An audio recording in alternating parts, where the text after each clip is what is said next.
Президент Садыр Жапаров бүгін 25 октябрда балықчы Кочкор Каракече темир жолунун курулушунун жүрүшү менен таанышты. Кыргыз темир жолу улуттук компаниясы мамлекеттик ишканасынын башкы директору Азамат Сакиев мамлекет башчысына Ысык Көл облусунун балыкчы шаарына жакын жерде жүрүп жаткан балыкчы Кочкор темир жол тилкесинин куруу боюнча жүргүзүлүп жаткан иштер тууралуу маалымат берди. Жыл соңуна чейин 5 чакырым жолду аяктоо пландалууда. Учурда иштин 85%, 4,5 чакырым жол тилкесин түптөө иштери бүттү. Ал эми 3,7 чакырым жол тилкесине рельстер орнотулду. Мындан сырткары чет элдик инвестиция тартуу боюнча да сүйлөшүүлөр жүрүп жатат. Президент Садыр Жапаров курулуштун жүрүшү менен таанышып чыгып, талап кылынган сапат стандарттарды сактоо менен бирге иштин темпин басаңдатпоону тапшырды. Келечекте балыкчы Кочкор Каракече багытындагы темир жолду долбоорлонуп жаткан Кытай, Кыргызстан, Өзбекстан темир жолу менен туташтыруу пландалууда. Эске салсак, бул Кыргызстандын эгемендик жылдарындагы алгачкы темир жол курулушу болуп саналат. Бүгүн 25 октябрда Жогорку Кеңештин укук тартиби, кылмыштуулук менен күрөшүү жана коррупцияга каршы аракеттенүү боюнча комитетинде массалык башаламандык уюштурууга аракет кылган деген шек менен кармалган саясатчы жана активисттер боюнча маселе каралды. Жыйынга маалымат берүү үчүн күч органдарынан тийиштүү өкүлдөр келген. Жыйын учурунда депутат Алишер Эрбаев кармалгандар боюнча тарап жаткан аудио жана видео жазуулар экспертизадан өтүшү керектигин айтты. Бул окуя жанагы сүйлөшүүлөр, жолугушуулар 22-синде болуп атат, туурабы? 22 октябрь күнү болуп атат да. 22 октябрда болуп атат. 23-үндө сиздер уже массалык түрдө кармап, башкаруу чараларына жанагы кылып кармап атасыздар да, убактылуу. Бирде түшүнүк бар эле да, эмне үчүн дегенде ар бир жанагы аудио, видео запись болгондо могу экспертизадан өтүш керек да. Ушул экспертизаны эмне түнү менен жасадыңыздарбы? Ушул жанагы төңкөрүшкө даярдалуу деген же болбосо жанагы мыйзам басууга аракеттери бар деген экспертизанын жанагысы заключениясы барбы, жокпу ушул боюнча? Ал эми ички иштер министринин орун басары Эркебек Ашырходжаев эми экспертиза жүргүзүлөөрүн белгиледи. Экспертиза биз эми жүргүзсөк, фонотехнический экспертизаны технически жүргүзөбүз. Бирок бул мен дагы кайталап кетейин, бизге ишти козгогондон атайын тергөө амалдары жүргүзүлгөн. Ошонун алкагында биз өз далилдерди таптык, жетиштүү далилдерди. Ал эми депутат Сүйүнбек Өмүрзаков кармалган саясатчы, активисттерге коюлган айыптар жана алардын кармалышы канчалык негиздүү экендигин сурады. Кыскача айтып койсоңуз, мына коомчулукта абдан катуу талкууланып атат. Мына коюлган айып канчалык негиздүү дейт. Анан кийин аялдарды кармоо ушул зарылчылыгы бар беле дейт. Сиз айтсаңыз, эгерде тергөө амалдары жүрүп жаткан аныкталган бир өзгөчө бир сырлар бар болду же кандай бир аныкталды алардын бир ушу тиешелүү. Ошо боюнча айтсаңыз, абдан көп айтып атпай, эмнеге аялдарды камап койду, чыгарса боло беле депчи.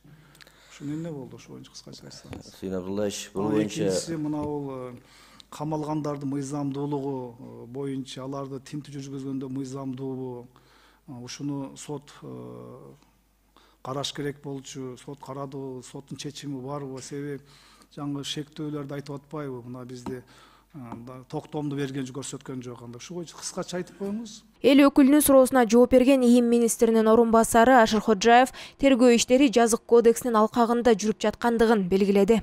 Урматтуу депутаттар, бул кылмыш иши боюнча бүт тергөө амалдары Кыргыз Республикасынын жазык кодексинин алкагында жүрүп атат.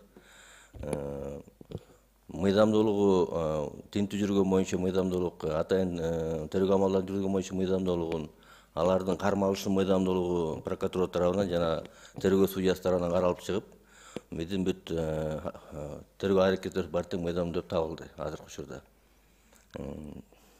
Мыйзам бузуулар аныкталган жок иш боюнча. Бул арада массалык башаламандык уюштурууга даярдык беренеси менен кармалгандардын бири активист Атай Бейшенбектин башкаргоо чарасы каралды. 1-май райондук сотунун чечими менен ал 2 айга камакка алынды. Данное обвинение со стороны следователей правоохранительных органов, оно абсурдное, так как полное обвинение состоит из той встречи, которая прошла 22 октября, 10:40, которые они пишут свое постановление. Ну, как они могут обвинять меня в том, в чем я не участвовал? То есть в круглом столе, в котором они проводили, я не участвовал. Во-первых. Во-вторых, определенные какие-либо признаки, да, вот они же говорят, до этого проводили встречи, после готовы провести встречу. Ну, то есть это абсурдное обвинение. Я думаю, просто власти решили закрыть меня, чтобы я перестал писать, чтобы я перестал задавать определенные острые вопросы. Белгилей кетсек, 22 октябрда Кемпироват суу сактагычын коргоо комитети түзүлгөн. Анын курамына активисттер, саясатчылар жана депутаттар кирген. 23 октябрда массалык тинтүү иштери башталып, 20дан ашык адам кармалган. Ал эми кечээ соттун чечими менен алардын дээрлик бардыгы 2 айга СИЗО 1 мекемесине камакка алынды.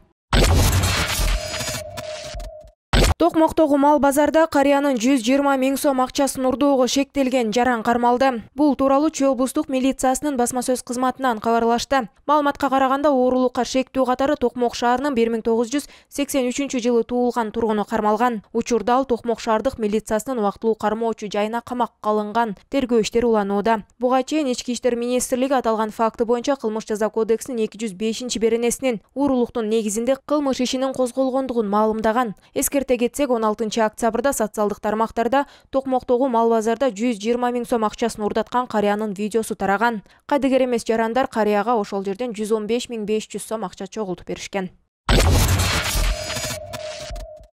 Бишкекте адам өлтүрүүгө шектелген жаран кармалды. Күн мурун 23 октябрда болжол менен саат 21:14 чамасында 102 кызматына Абдыкадыров көчөсүндөгү белгисиз аял сабалган абалда жатат деген маалымат келип түшкөн. Айтылган дарекке келген кайгуулуу кызматкерлери үй ээси менен ошол батирде убактылуу жашаган жарандын ортосунда уруш чыккандыгын такташкан. 83 жаштагы үйдүн ээси катуу сабалып, без учуна келбей, ооруканага жетпей көз жумган. Ыкчам кармоо иш-чараларынын жүрүшүндө кылмышка шектүү катары 2000-жылы туулган жаран кармалып, Ленин райондук ички иштер бөлүмүнүн тергөө кызматына андан ары тийиштүү чара көрүү үчүн жеткирилген. Бул факты Ленин райондук ички иштер башкармалыгынын кылмыштардын бирдиктүү рейстерине катталып, сотко чейинки өндүрүшкө алынган. Кыргызстандын 7 миллионунчу жашоочусу Жакшылык төрөт үйүнөн чыгарылды. Өлкөнүн 7 миллионунчу тургуну Баткен облусунун Кызылкыя шаарында 19 октябрда түнкү саат 2:10 төрөлгөн. 7 миллионунчу кыргызстандык фермер Валижан Абдырасуловдун үй бүлөсүндө төрөлдү. Апасы Айжаркын Сираждинова 1982 жылы туулган. Бул анын 4-үнчү баласы. Ымыркайдын салмагы 3 кг 900 грамм, бою 54 сантиметр. Белгилей кетсек, Жакшылыктын депозиттик эсебине мамлекеттен 1 миллион сом которулуп, ал аны жашы жеткенде өз муктаждыктарына колдоно алат. Кыргызстанда WhatsApp тиркемеси иштебей калды. Бул тууралуу социалдык тармактын колдонуучулары жазды. Алар билдирүү жөнөтө албай калгандыктарын сүрөт, видео жүктөп, текст жазганда маселе жаралгандыгын айтышты. Эске салсак, кечээ өлкөдө интернет үзгүлтүккө учураган. Санариптик өнүктүрүү министрлиги интернеттин жартылай үзгүлтүккө учурашынын себебин түшүндүргөн. Анда магистралдык линиялардын биринде авария болуп, интернет иштебей калгандыгы кабарланган.